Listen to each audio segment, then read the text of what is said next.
ponente es Víctor Merino, que trabaja desde hace mucho tiempo en la empresa Tool, que es una empresa que se dedica a desarrollar software para ingeniería civil, y donde yo en mi otra vida, antes de estar aquí en la universidad, pasé 2 años en los que aprendí mucho de Víctor, y además me lo pasé muy bien.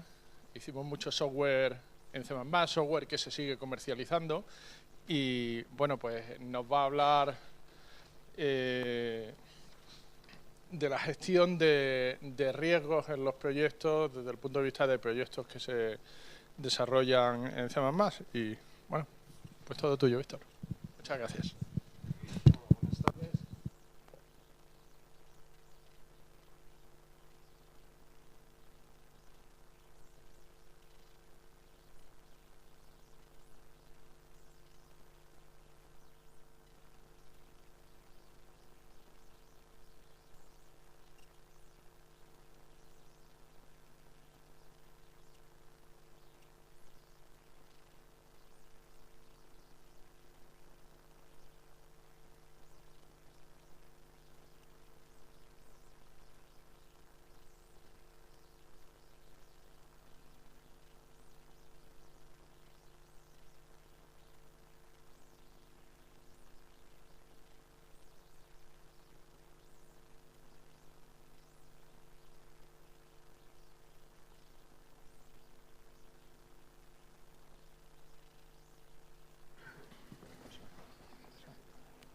Creo que está bien.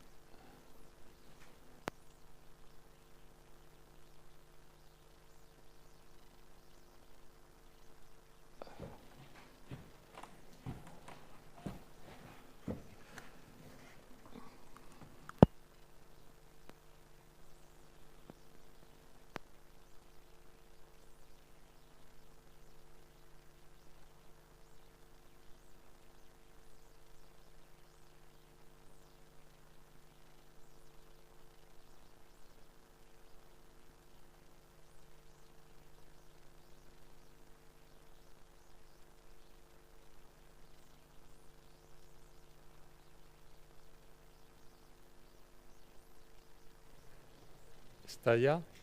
¿Ahora sí? Vale. Bueno, entonces, estos son los que...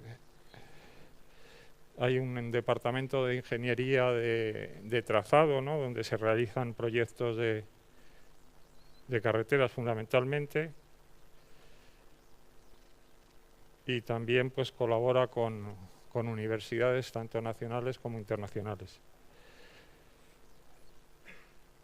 En cuanto a los programas o las aplicaciones que hay, pues hay TIP, ¿no?, que es para trazado de caminos, ferrocarriles, urbanismo, canales, aeropuertos.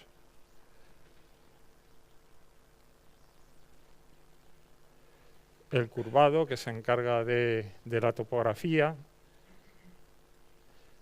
El Simula FCC, que lo que hace es simulación de recorridos de ferrocarril. El SISPRE, que es la gestión de proyectos y obras. Y el Urbatul, pues es para redes de saneamiento y abastecimiento. Estos programas están conectados unos con otros, y el CLIP y el curvado se comunican entre ellos. El CLIP también pasa información a SISPRE sobre el trazado, con lo cual lo que tratamos de hacer es que estimar de forma rápida para un proyecto de carreteras con un trazado determinado cuál va a ser el costo y el tiempo de ejecución. Y entonces, si cambias cualquier cosa en el trazado, pues poder ver, o cualquier otro aspecto del diseño, cómo afecta eso al presupuesto y al plan de obra. El CLIP también pasa información al Simula, y el curvado pues pasa al Urbatul y al SISPRE. Bueno, y ahora vamos con la presentación de hoy, que va a ser sobre gestión de riesgos en proyectos de C++. Lo de saber o no saber es porque un aspecto fundamental del riesgo no es el conocimiento que se tiene sobre algo. De hecho, el ISO 3100 define el riesgo como el efecto de la incertidumbre en los objetivos. Y bueno, aquí está toda la cuestión de certeza, ¿no? Como conocimiento seguro y claro de algo. Y si lo que hay es incertidumbre, pues es que no existe esa certeza. O sea, son cosas que desconocemos, pero que pueden afectar al desarrollo del proyecto. Entonces, después, los riesgos de un proyecto es cualquier suceso que, si ocurre, cambia el resultado de alguna de las actividades de un proyecto. Es algo que puede suceder o no suceder, pero que si sucede obliga a cambiar la forma de realizar una tarea. Y un riesgo es cualquier suceso o condición inciertos que pueden afectar un proyecto. No todos los riesgos son negativos, o sea, puede ser que sean una oportunidad, o sea, algo que va a favorecer nuestros objetivos, o algo que por el contrario hace que no podamos conseguirlos o que los dificulta. Por ejemplo, tenemos de las amenazas y de las oportunidades, tenemos el cierre ámbito de C++. En una entrevista reciente, Structure lo proponía como ejemplo de sencillez y de elegancia de código. Y decía que era lo que diferenciaba a C++ de otros lenguajes. Porque cuando se cierra el ámbito, pues las variables son destruidas, la memoria es liberada, se liberan los cerrojos, se cierran los ficheros, y los nombres de fuera del ámbito cerrado recobran su significado. Estas son las oportunidades que tenemos cuando cerramos un ámbito. Pero por otra parte, aquí se producen una serie de amenazas que pueden darse o no. O sea, es donde se producen los goteos de memoria, de los cerrojos, los ficheros se pueden quedar bloqueados, se pueden perder otros recursos, se puede, una vez que se sale del ámbito, seguir intentando utilizar variables que ya no se pueden utilizar, y puede ser que algunos nombres sean malentendidos. La gestión de riesgos se puede realizar como una faceta independiente del proyecto, igual que se hace la gestión de la calidad o la gestión de tiempos o la gestión de costos. Pero otro enfoque posible es no considerarlo como un aspecto separado de la gestión del proyecto, sino considerar el riesgo en todas y cada una de las facetas o de los aspectos del proyecto. O sea, que continuamente estamos evaluando y considerando los riesgos. Los tipos de respuesta que se pueden dar al riesgo cuando es una amenaza es evitar el riesgo, o sea, tratar de que no se llegue a realizar, transferirlo, de una forma que ese riesgo que tenemos nosotros de alguna forma pagamos para que lo asuma otro. O sea, por ejemplo, en vez de nosotros realizar determinada parte del software, compramos una librería externa y entonces en ese caso estamos transfiriendo el riesgo. Podemos mitigarlo, que es de alguna forma disminuir el riesgo, y podemos aceptarlo. No encontramos otra forma de enfocarlo, y simplemente, pues bueno, si se produce, se ha producido. ¿Cómo se pueden identificar los riesgos?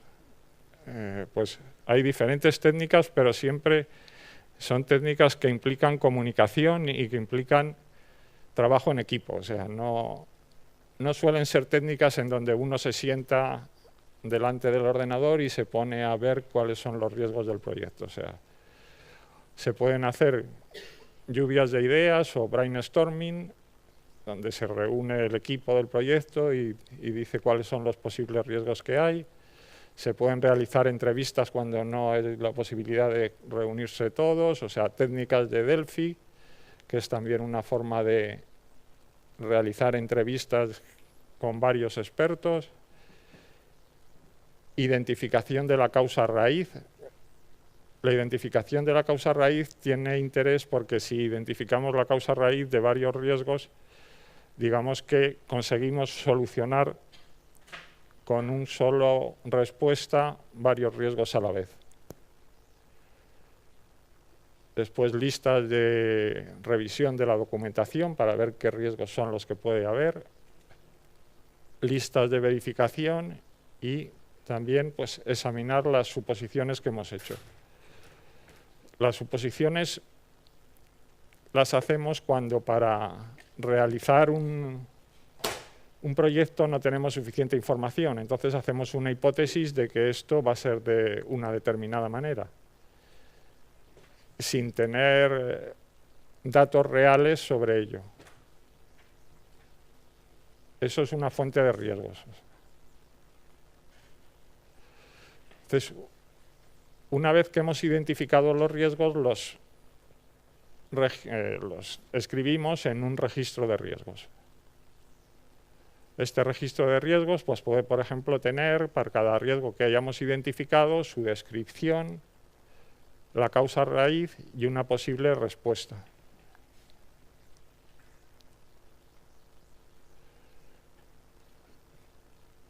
Ahora bien, después de que ya tenemos registrados los riesgos que hemos identificado, podemos hacer un análisis de los mismos.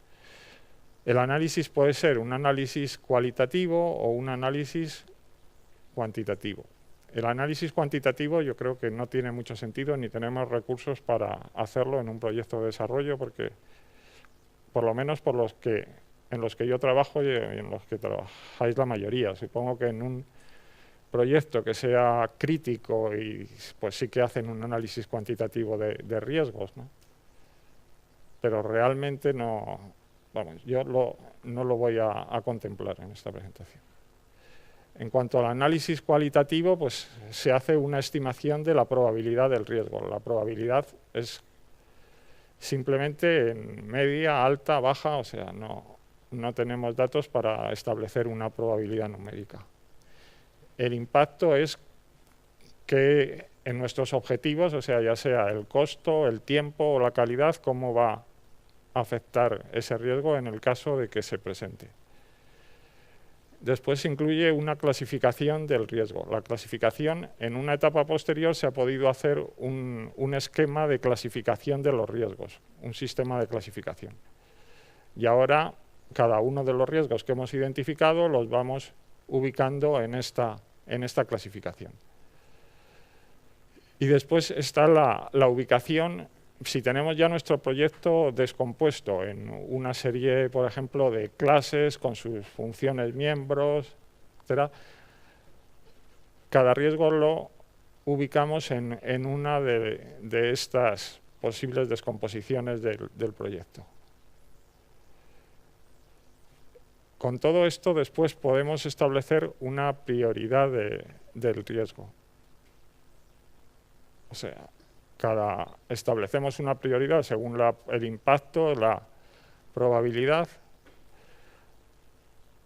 Una urgencia, determinados riesgos puede ser que sean muy urgentes de resolver, no sean importantes, pero sí que sean urgentes. Y después, como resultado de una respuesta, o sea, una solución que vamos a dar para un riesgo, de las que hemos visto anteriormente, de evitar el riesgo, transferirlo, mitigarlo o aceptarlo, pueden aparecer unos riesgos secundarios o riesgos residuales. Y luego hay un aspecto que son los errores de valoración. Los errores de valoración es que estamos haciendo la evaluación de riesgos de una forma subjetiva, hasta cierto punto.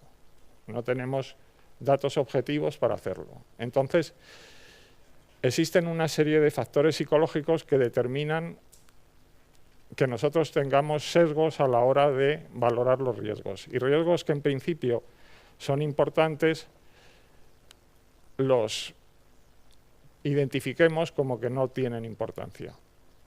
Y entonces esos factores que influyen en la valoración del riesgo y hace que nosotros tengamos un juicio sesgado son la confianza. O sea, si estamos muy confiados, si tenemos mucha confianza, vamos a valorar los riesgos con menos probables o con menos impacto del que realmente tienen.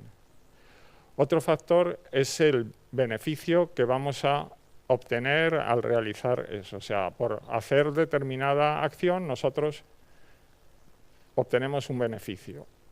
Ese beneficio lo contrapesamos con el riesgo y hace que nosotros consideremos que el riesgo va a tener menos importancia de la que realmente tiene. Otro factor es el control. Si nosotros tenemos el control de la tarea que estamos realizando, también tenemos tendencia a minimizar los riesgos. Es, por ejemplo, si vais en un coche y vais conduciendo vosotros, o va conduciendo otro, pues si tenéis vosotros el volante, el control del coche, os sentís más seguro de si va conduciendo otro. Otro factor es que sea nuestra elección. Cuando nosotros somos los que hemos elegido y no es una elección impuesta por otros, minimizamos los riesgos. La incertidumbre hace que crezca, ¿no? O sea, puede ser que sea una librería que nosotros no conocemos porque es la primera vez que lo usamos, a pesar de que es una librería que está muy bien y tal, pero tenderemos a creer que hay más riesgos de los que realmente hay. El que sea algo catastrófico o crónico, o sea, una cosa que se produce una sola vez o que se produce de forma continua. Si es de forma continua, pues cogemos y tendemos a minimizar los riesgos. Otro factor es si me puede suceder a mí o no, o sea, me puede suceder a mí, hace que incrementemos el riesgo o que lo veamos como que tiene más importancia, y el que sea nuevo o familiar. Normalmente, si es algo nuevo, pues lo percibimos como más peligroso. Entonces, con todo esto, ¿no? O sea, ya tenemos un registro donde de alguna forma hemos establecido la prioridad de los riesgos, ¿no? Y podemos ya determinar qué riesgos, en qué orden vamos a manejar, a gestionar los riesgos. Entonces, bueno, Structure, ¿no? En su libro de programming publicado este año, estima que los riesgos, ¿no?, de que se produzcan errores y el trabajo que hay que realizar para evitar, encontrar y corregir gasta el 90% o más del esfuerzo en el desarrollo de software. El 90% realmente es mucho. Entonces, deberíamos claramente priorizar en primer lugar los errores y la gestión de errores en nuestro registro de riesgos. Hay otras en la literatura, pues otras referencias a lo mismo. Por ejemplo, Glass, ¿no?, dice que la eliminación de errores es la fase del ciclo vida que consume más esfuerzo. Él pone que el diseño es un 20%, la codificación es un 20% y la eliminación de errores es un 40%. Y después, en una entrevista reciente, vamos, del año pasado, que le hicieron a Structure, pues le pedían un único consejo. O sea, si tenía que dar un único consejo a alguien que programase en C++, ¿cuál sería? Y si tenía que dar un único consejo, pues era realice pruebas pronto y frecuentemente. ¿Cuál puede ser la explicación de esto de realizar las pruebas pronto y frecuentemente?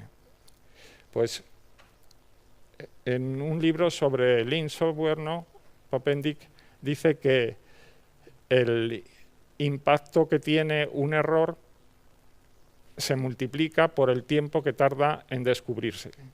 O sea, puede ser que sea un error crítico, pero si se descubre este error a los 3 segundos, pues resulta que un error poco importante, pero que se descubre 3 meses después, tiene más impacto en el proyecto que el error importante. Y después la cuestión no es si cometemos errores o no los cometemos, porque los vamos a cometer en cualquier caso, ¿no?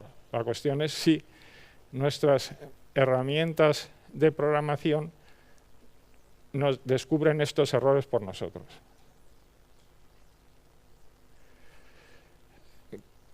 ¿Por qué es tan difícil, o sea, que nosotros descubramos los errores? Pues creo que en parte es por los factores psicológicos que hemos visto antes que afectan a la valoración del riesgo. O sea, todos esos factores en este caso están en contra. O sea, tenemos el control, tenemos confianza en nosotros mismos porque si no, no estaríamos desarrollando software, es nuestra elección. O sea, la mayoría de los errores son crónicos, o sea, no es una cosa que se produzca raramente en los proyectos. O sea, todos esos factores hacen que nosotros minusvaloramos cuál es el efecto que van a tener los errores en el proyecto. Y entonces después, a la hora de analizar estos errores, podemos ver que existen determinadas pautas que se producen, ¿no?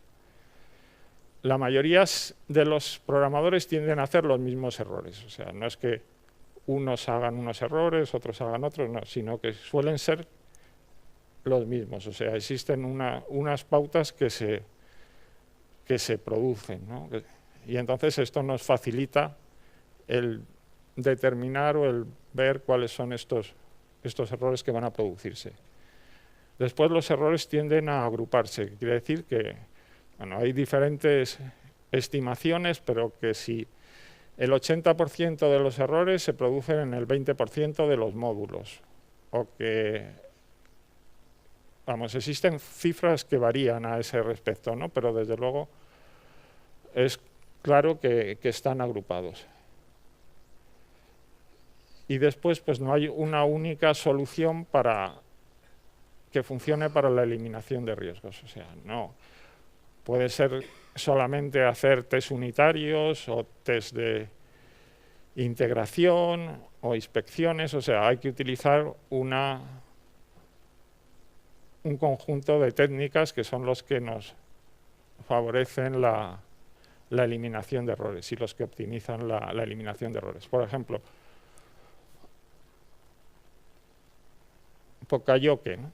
Pokayoke es un término japonés, ¿no?, que se utiliza en el sistema de producción de Toyota y que es un mecanismo que lleva la atención del que está realizando la tarea sobre las equivocaciones que comete, en el momento que las comete. Entonces, últimamente se está en los sistemas en los entornos de desarrollo, ¿no?, pues se está incluyendo formas que te avisan en el momento que estás escribiendo de qué errores estás cometiendo. Esto sería, vamos, y realmente es muy efectivo, por lo menos Toyota lo ha demostrado en su sistema que les ha funcionado. O sea, otra forma de conseguir detectar los errores son las precondiciones y poscondiciones. Las proporcionan un test básico de validez, ¿no? Y un test básico de validez es una forma de evaluar rápidamente si una declaración o el resultado de un cálculo puede ser posiblemente cierto, o sea, si está bien o no está bien.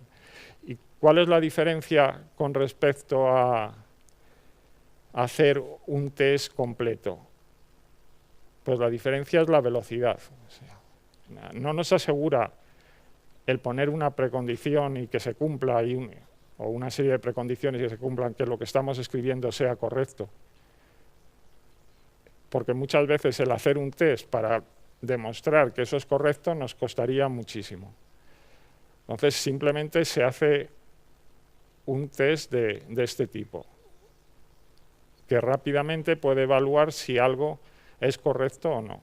O sea, aunque haya precondiciones y poscondiciones y se estén cumpliendo las precondiciones y las poscondiciones, esto no implica que esa función sea correcta o que esté funcionando bien.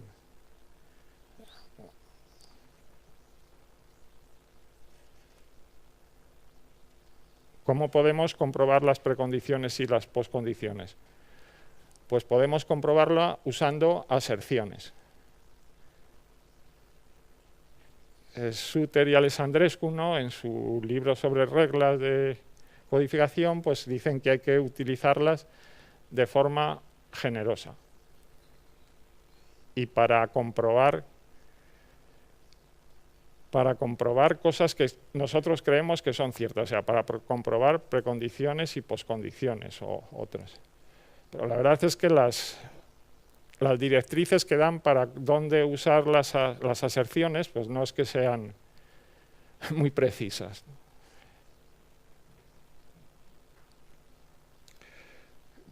¿De qué forma podemos encontrar dónde utilizar las aserciones? Pues podemos utilizar catálogos de errores, listas de comprobación para inspección de software, bueno, y habrá más formas, o sea, en donde es posible que metamos la pata, ahí habría que usar aserciones para encontrarlo.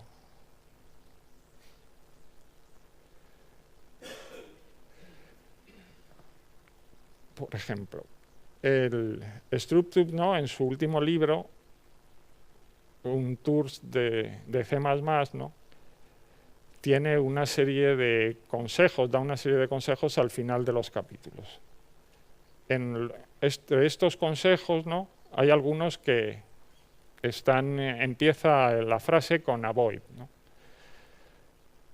Digamos que estos consejos lo que tratan es indicarnos causas de errores. O sea, no errores en sí, sino causas.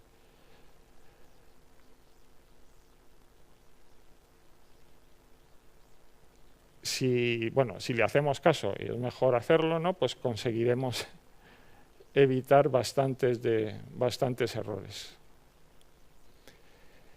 En el otro libro, en el de Programming, el lenguaje de programación C++, también en numerosos sitios utiliza el término avoid, y siempre, la palabra avoid, y siempre es para prácticas que se deben evitar. Ahora con los libros en formato electrónico se puede hacer una búsqueda y encontrar dónde están rápidamente todos los sitios donde existen causas de errores que más vale que evitemos. Bien, ahora desarrollo guiado por pruebas, ¿no? En el desarrollo guiado por pruebas, normalmente las pruebas que utilizamos son test unitarios. Los test unitarios no son la forma más eficiente de encontrar errores. O sea, hay estudios que dicen que los test unitarios encuentran un 10% de los errores.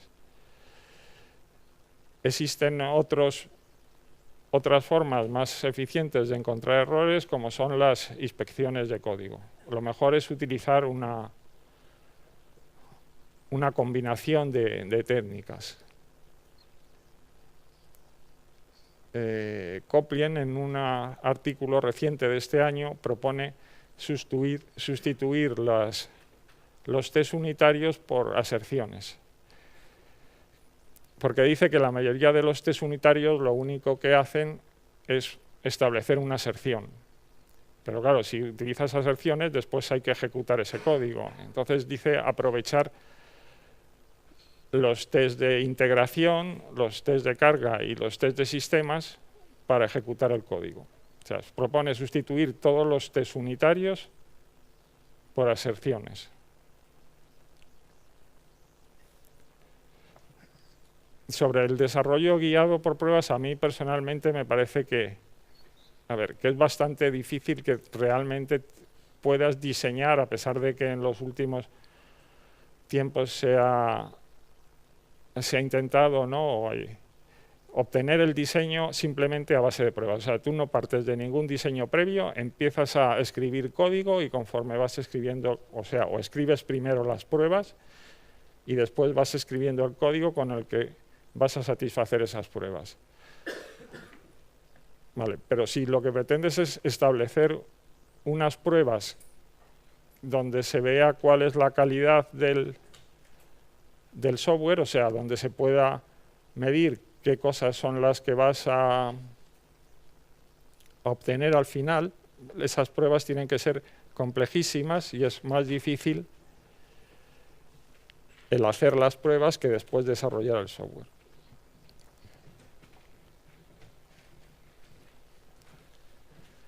Respecto al término error, creo que hay como un problema en las definiciones que se emplean en la literatura. O sea, el término error se define de formas muy diferentes y a veces con sentidos totalmente distintos. Por ejemplo, en el libro de Meyer, ¿no?, el error es una decisión equivocada tomada durante el desarrollo de un sistema de software. Y un defecto es una propiedad de un sistema de software que puede causar que el sistema se aparte del comportamiento que tenía previsto.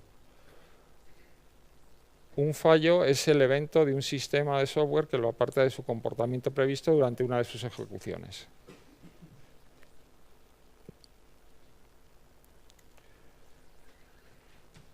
Después hay otra definición de error como un fallo en completar una tarea normalmente suponiendo una terminación prematura. O sea, lo que Meyer llama fallo, en la Wikipedia lo definen como error. Y después Suter y Alexandrescu definen error de una forma mucho más precisa, como en una función f, un fallo es un error, sí, solamente sí, el fallo viola una de las precondiciones de f o evita que f cumpla con cualquiera de las precondiciones de las funciones que usa, alcance cualquiera de sus poscondiciones o restablezca cualquier invariante que sea responsable de mantener.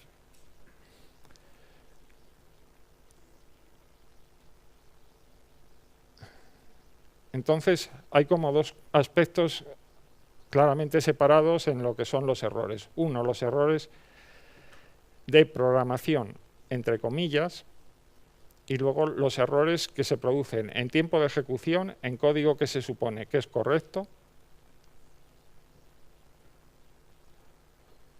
y, digamos, la mayor parte, o sea, parte de lo que se entiende por gestión de errores se refiere a este tipo de errores, o sea, que son los errores que se producen en tiempo de ejecución y en funciones que son correctas.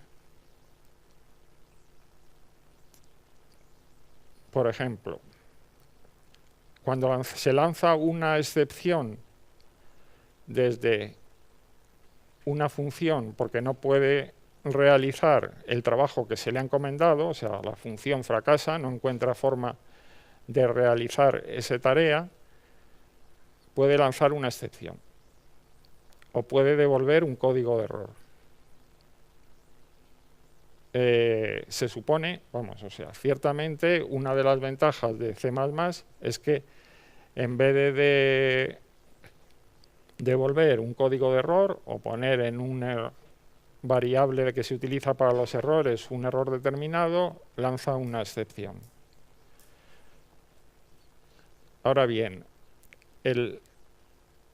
ha existido un problema con las excepciones, o sea, las excepciones no son seguras, o sea, o no eran seguras, o no son seguras si no se mantienen unas determinadas reglas. Se cumplen unas determinadas reglas, entonces hay un problema con las excepciones. Las excepciones con respecto a los errores suponen un ahorro considerable de trabajo para el programador, o sea, porque si tú lanzas un código, o sea, devuelves un código de error, eso implica que cualquiera que use esa función tiene que comprobar cuál es el código de error que se está devolviendo y según el código de error que se devuelva, hacer el tratamiento correspondiente. Ahora bien, por defecto lo que se hace es no comprobar los códigos de errores. Una excepción, a diferencia de esto, permite que no haya que estar comprobando en todos los ámbitos que puede haber si se ha lanzado la excepción o si no se ha lanzado. La dificultad está que desde que se lanza la excepción hasta que se maneja la excepción, puede ser que en la pila haya toda una serie de llamadas. Y todas esas llamadas hay que deshacerlas. Ese es el principal problema que tienen las excepciones.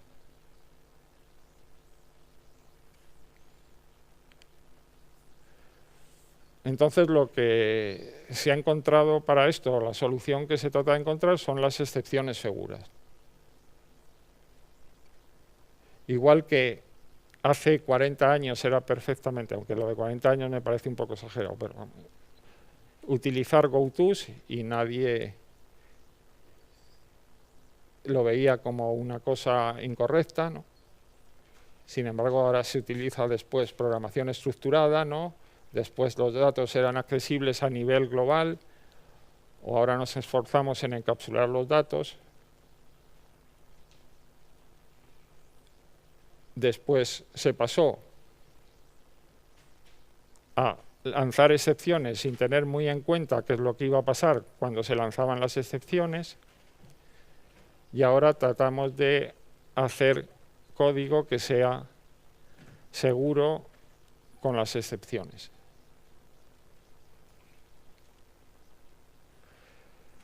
Para asegurar que el código no va a haber problemas con las excepciones, pues hay que cumplir 3 garantías.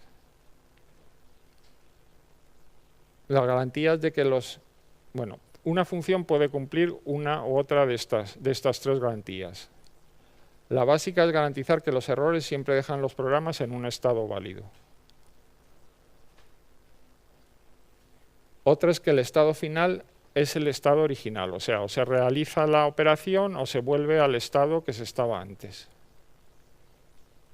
Y otro caso es que la operación no puede fracasar. O sea, no. Entonces, si todas las funciones que se va a encontrar la excepción a lo largo de su recorrido, desde que se lanza hasta que se maneja, cumplen con estas garantías, las excepciones son seguras. Si no se hace así, pues entonces se lanza una excepción y eso supone que va a haber problemas. O sea, se lanza la excepción, llega la excepción hacia donde se maneja y después de que se maneja ahí, pues a pesar de que se maneje puede haber problemas.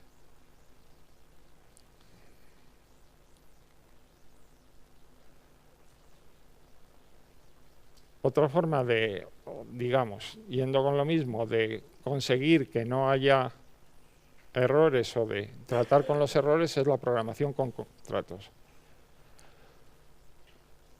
Existen librerías que facilitan la programación con contratos. Y hay una propuesta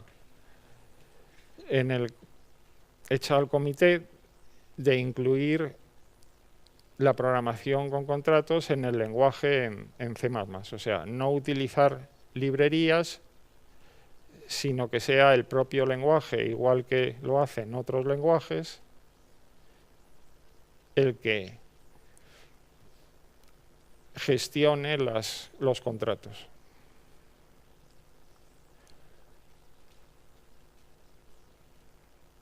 Bueno, y esta es si quieren, la bibliografía al respecto. Bueno, pues está.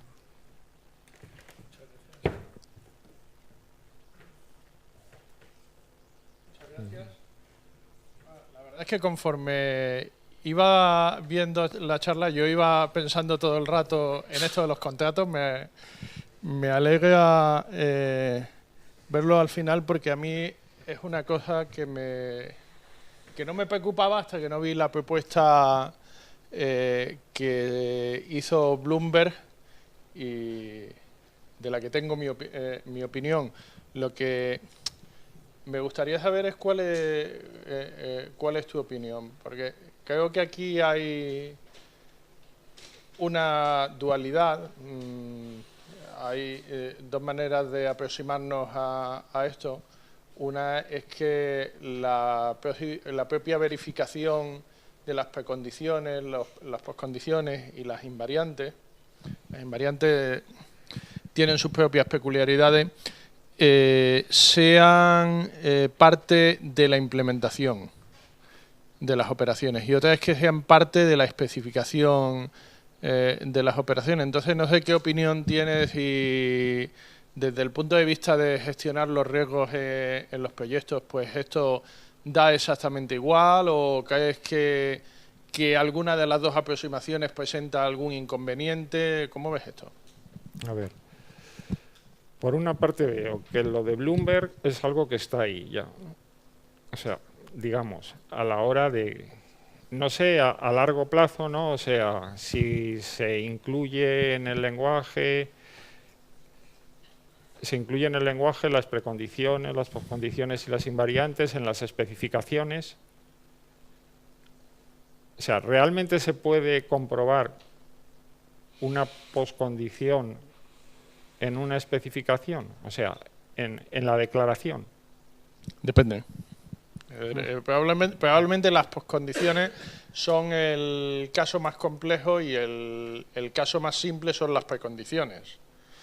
Pero en cualquier caso, tanto las precondiciones como las poscondiciones las puedes comprobar siempre que estén expresados en términos que sean visibles desde la especificación, sin exponer los detalles de la implementación. Y esta es una discusión de cuándo sí se puede hacer y cuándo no. Pero, a ver, eso por una parte. Y después hay otra parte que es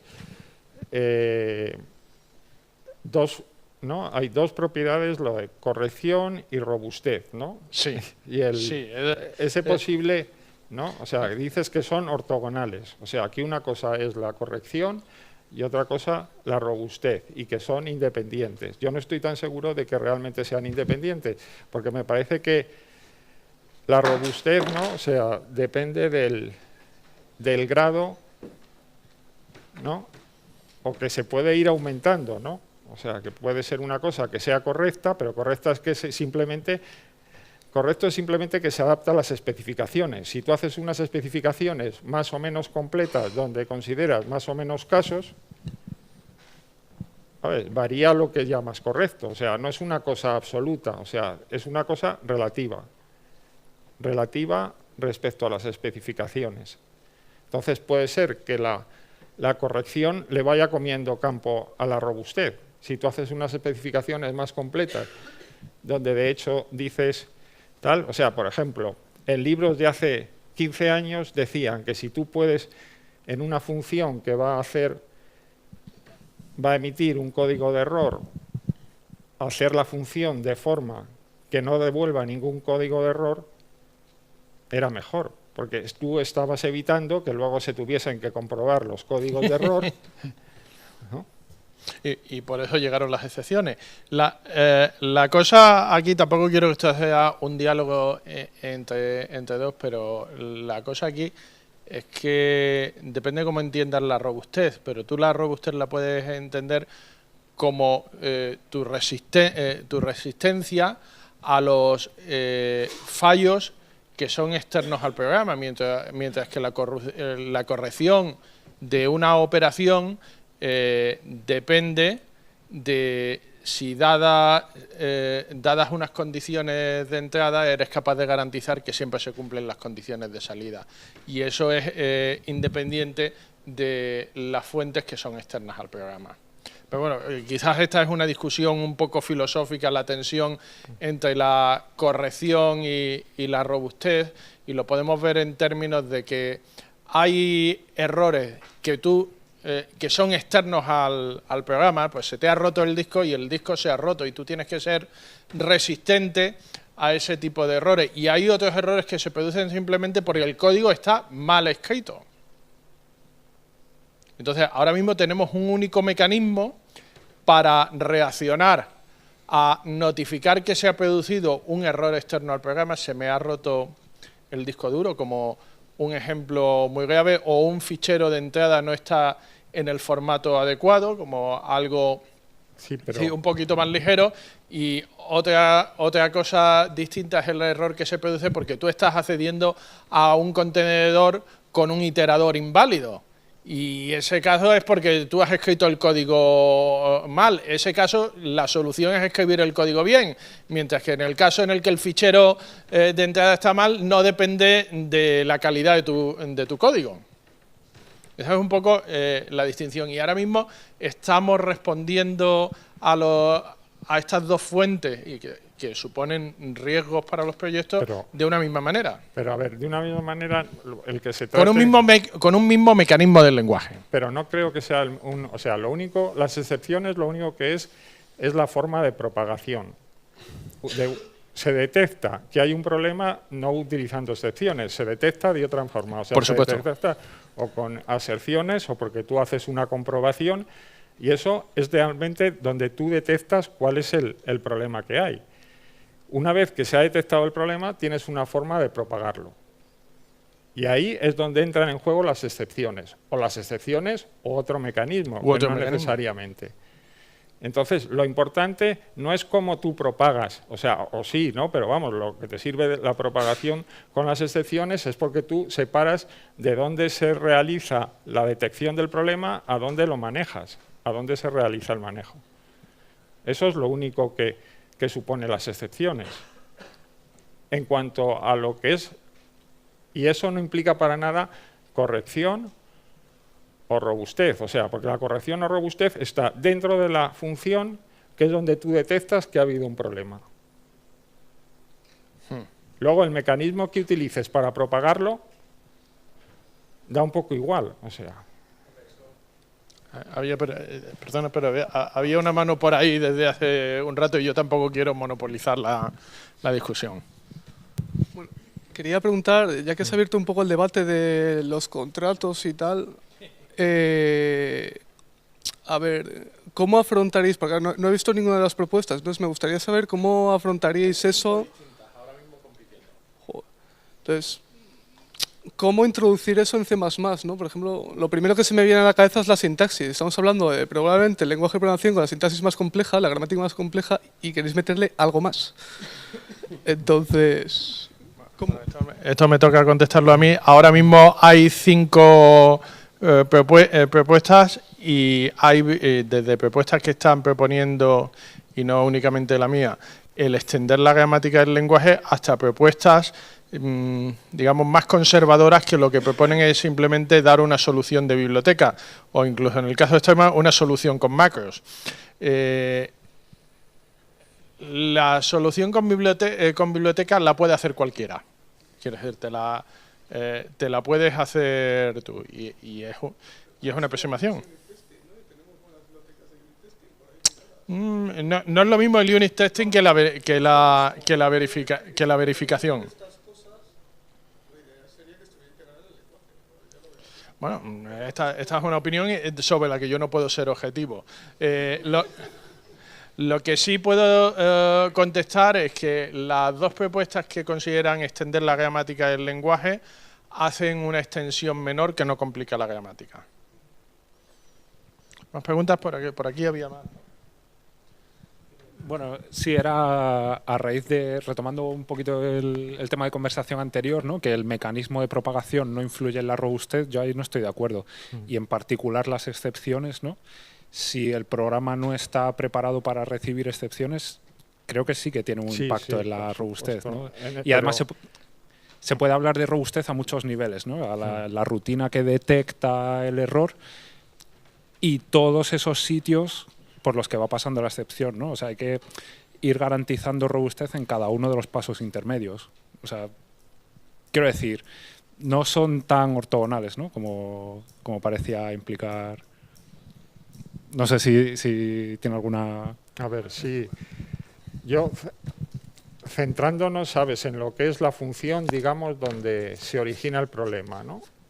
O sea, ahí hay una función y entonces esa función no consigue hacer su trabajo y no se tiene criterio para decidir qué es lo que hay que hacer a continuación. O sea, si hay que terminar o se puede continuar, ¿no? Entonces lanza la excepción. Y en otro nivel es donde se va a decidir qué es lo que se hace. O sea, si realmente es una cosa crítica para el programa y hay que terminar o no, pues se puede coger y continuar con el programa. Por supuesto, lo que dices es cierto, o sea, pero eso es lo de la seguridad de las excepciones. O sea, si desde que se ha detectado el problema se generan otra serie de problemas a continuación hasta que llega a donde se maneja, ¿sabes? Ya no es simplemente...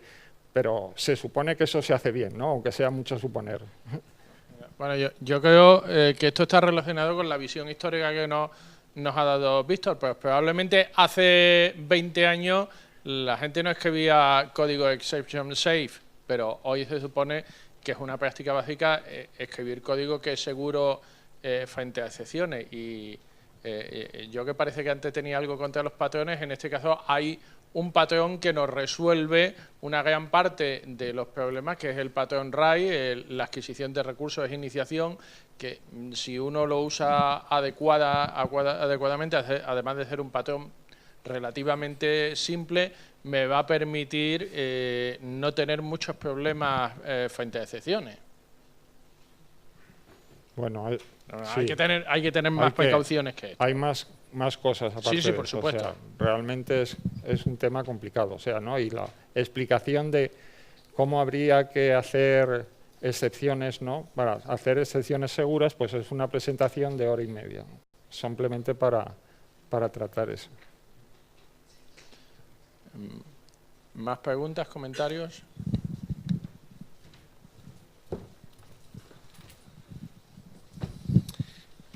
En lo referente a TDD, usted arguye que el tiempo que puede llevar realizar una buena batería de pruebas puede ser más tiempo que el que lleva a realizar el código de producción. Pero utilizando la estadística habitual y que usted mismo ha puesto anteriormente en las transparencias anteriores, se dice que estadísticamente el 90% del tiempo dedicado a un proyecto es para corregir errores, con lo cual ya lo estamos haciendo. De hecho, estamos utilizando mucho más tiempo, hasta 9 veces más tiempo, en probar y corregir el código que en el propio código. Con lo cual, personalmente me parece que el hecho de que hacer buenas pruebas lleve más tiempo que realizar el código de producción no debería ser directamente una razón para no hacerlo de esta forma. No, vamos, yo no me refería a eso. O sea, seguramente es que me he expresado de una forma que es difícil de entender lo que quiero, ¿no? No es que las pruebas hay que hacerlas, por supuesto, ¿no? O sea, y hay que conseguir encontrar los errores. Cuando decía, es suponiendo que el programa, ¿no?, tenga unas cualidades, que definimos cuáles son las cualidades del programa a las cuales queremos llegar, son definir esas cualidades, ¿no? O sea, que sean corrección, portabilidad, ¿no?, mantenibilidad. Medir esas cualidades es lo que me parece realmente complejo. Esas cualidades son las que dan la calidad del software, o sea, no el que una función realice su trabajo o no lo realice, que es lo que se hace y se consigue con las pruebas, ¿no? O sea, sería decir, este programa tiene que tener estas cualidades, ¿no? O sea, definir la cualidad la calidad es algo muy complejo. Y de hecho, ¿no?, por ahí había una columna célebre que era la calidad sin nombre, ¿no? Porque no se le podía dar un nombre. Y si es una cosa tan escurridiza que ni siquiera se le puede dar un nombre, pues más difícil nos va a resultar establecer unas pruebas para saber si estamos dirigiéndonos hacia conseguir esa calidad. Eso es a lo que me refería.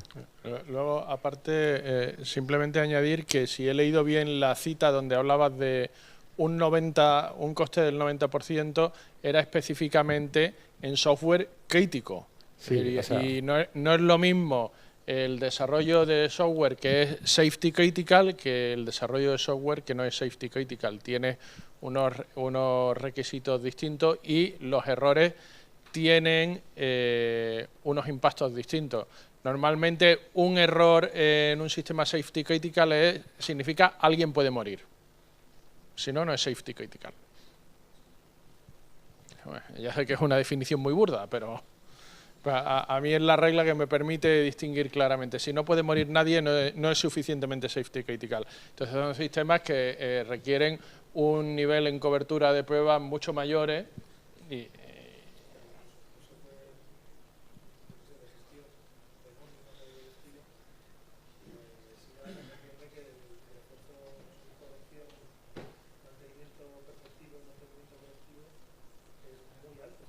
es alto, pero es más alto todavía en el otro.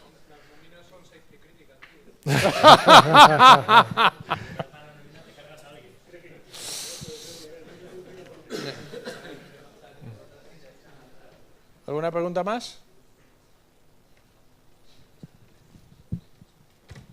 Solo una observación, una tontería sobre el tema del safety critical. Es que en no sé qué charla había un tío que decía que había ido a dar una charla de consultoría, algún tema, a un laboratorio que hacía pruebas nucleares.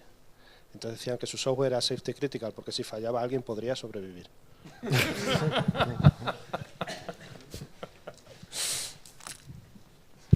Hola.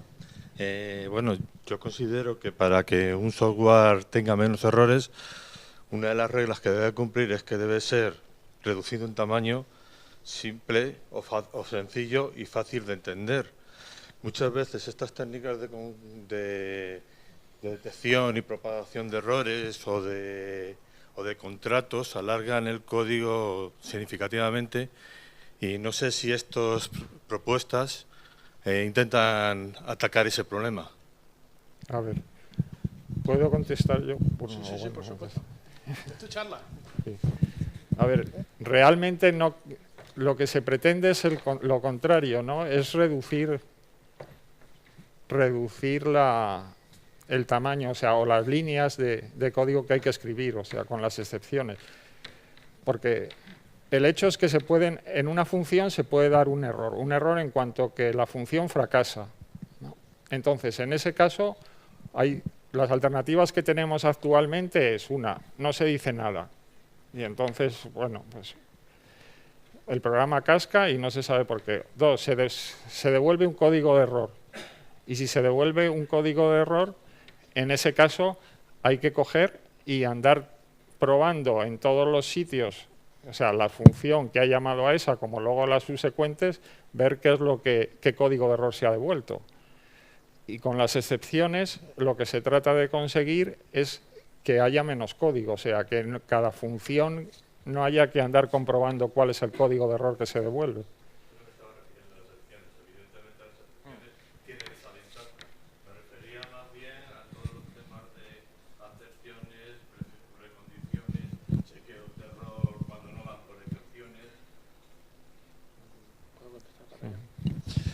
Vamos a ver, un ejemplo muy sencillo.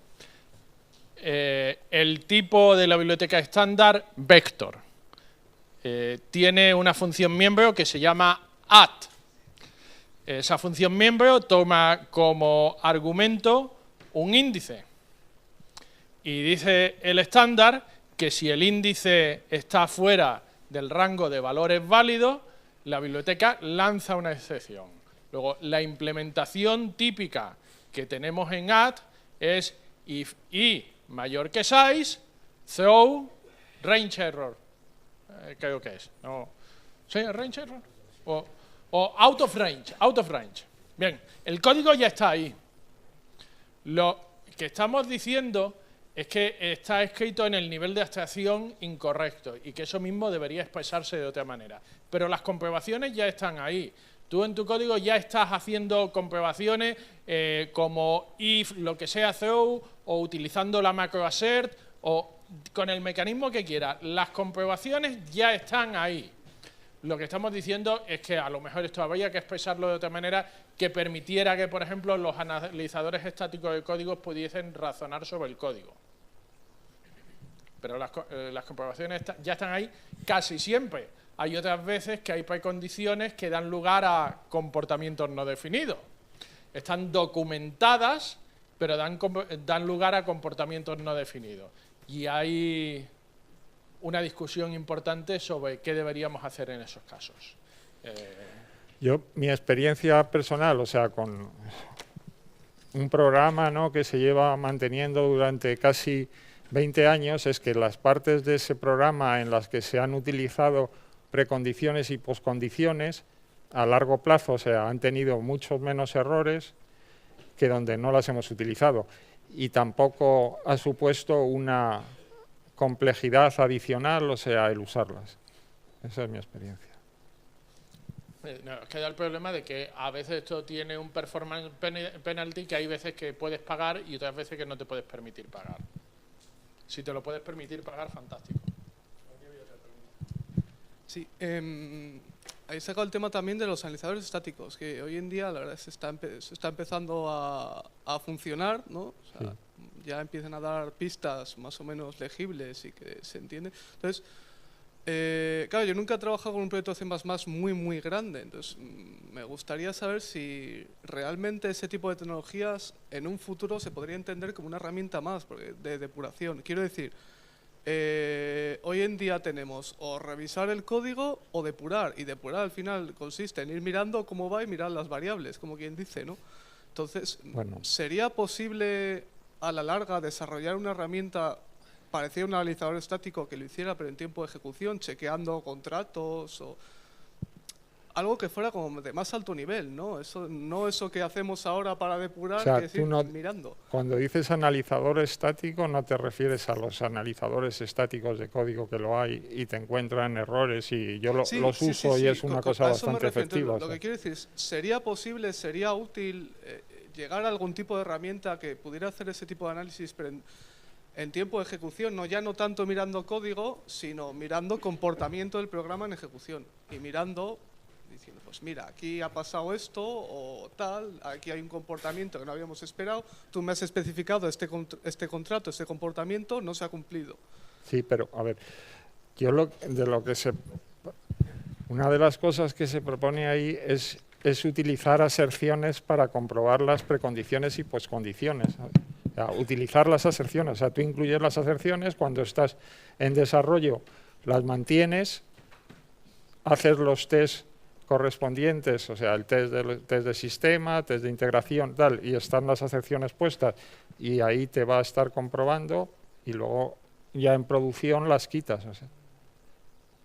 Por supuesto que se pueden hacer más herramientas, ¿no?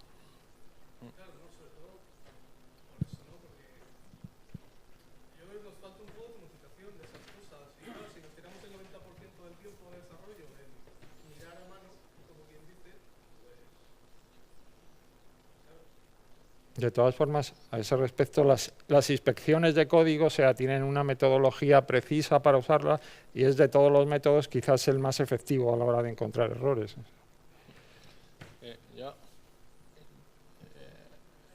Lo que tú propones de todas formas de esto de mucho en tiempo de ejecución es lo que ha hecho Eiffel, y creo que es algo que no queremos repetir. Si habéis escrito código en Eiffel y habéis mirado cuánto tarda en ejecutar, creo que es una cosa que deberíais probar. Vamos mal de tiempo, lo siento, pero tenemos que cortar aquí. Esto da para horas de discusión seguro y todos tenemos nuestra opinión, pero vamos a dar paso a la última charla. No te veía.